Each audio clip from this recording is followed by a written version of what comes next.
Hello friends, channel आप और हम पर त्योहारों के रंग युवाओं के संग कार्यक्रम में आप सबका पुनः दिल से स्वागत है। दोस्तों, आमतौर पर हम सब न्यू ईयर 1 जनवरी को मनाते हैं, पर आज हम बात करेंगे हिंदू नववर्ष अर्थात हिंदू नए साल की, जिसे नव संवत्सर कहा जाता है। संवत का अर्थ है साल या वर्ष। कहीं कहीं इसे युग भी कहते हैं।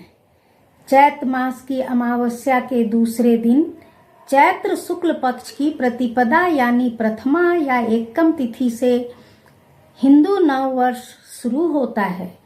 पूरे साल भर की वार, तिथि एवं समय, जिसे हम डे, डेट एंड टाइम कहते हैं, उसकी गिनती के मापदंड यानी क्रिटेरिया को हम पंचांग या कैलेंडर कहते हैं।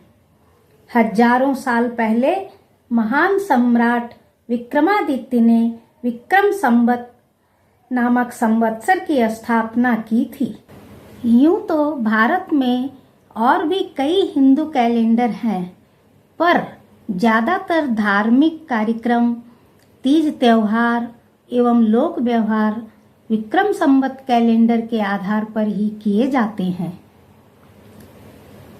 अब प्रश्न ये उठता है कि जब चैत्र मास की शुरुआत कृष्ण पक्ष की एकम से होती है, तो नया साल आधा चैत बीतने पर जब शुक्ल पक्ष आता है, तो उसकी एकम से क्यों शुरू माना जाता है? इसके कई कारण माने जाते हैं। जैसे चैत्र शुक्ल प्रतिपदा को ही सतयुग का प्रारंभ हुआ था, यानी शुरू हुआ था। ब्रह्मा जी ने आज ही के दिन सृष्टि की रचना की थी।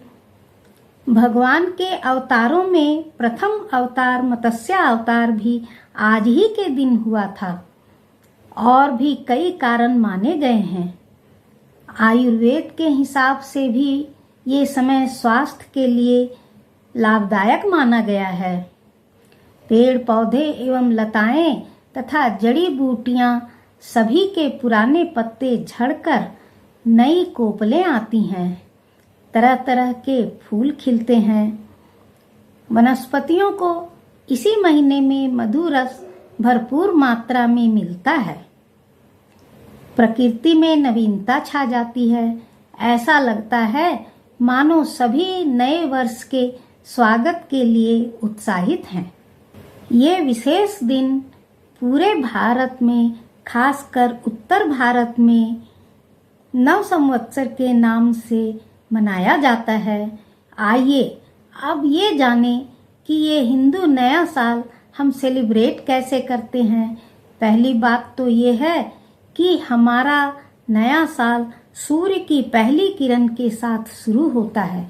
अतः सभी सुबह नहाकर अपने घरों के दरवाजों पर आम पल्लव एवं नीम की डाल से बंधनवार सजाते हैं तथा नीम की कोपल एवं उसमें गुड़ या मिश्री मिलाकर भगवान को भोग लगाते हैं। घर के हर सदस्य को ये प्रसाद अवश्य खिलाते हैं।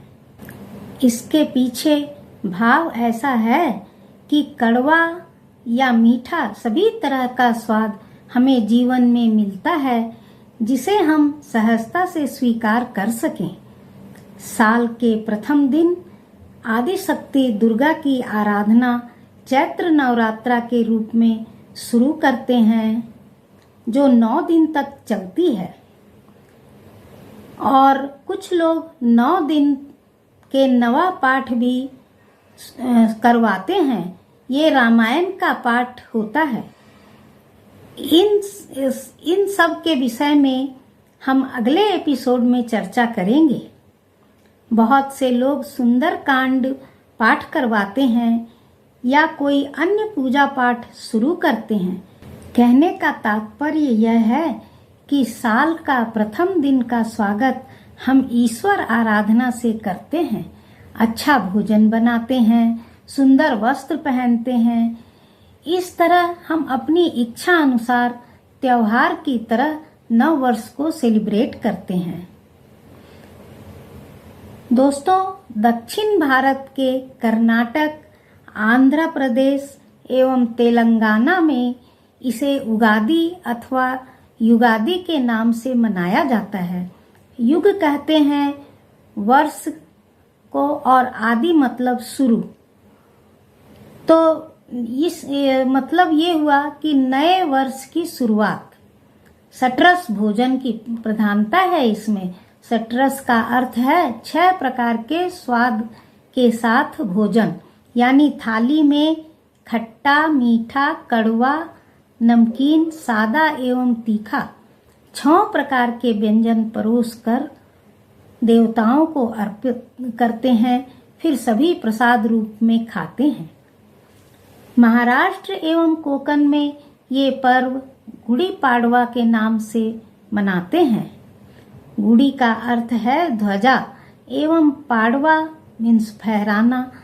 मान्यता है कि आज के दिन श्री रामचंद्र जी ने बाली का वध करके किष्किंधा पर विजय पाई थी।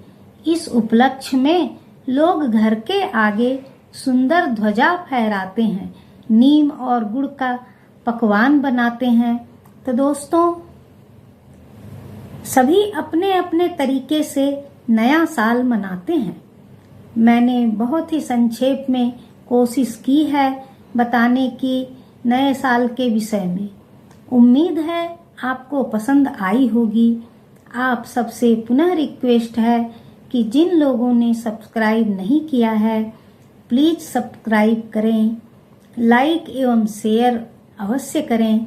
पुनः एक नए रिचुअल के साथ हम फिर मिलेंगे। तब तक के लिए जय श्री राम, जय भारत।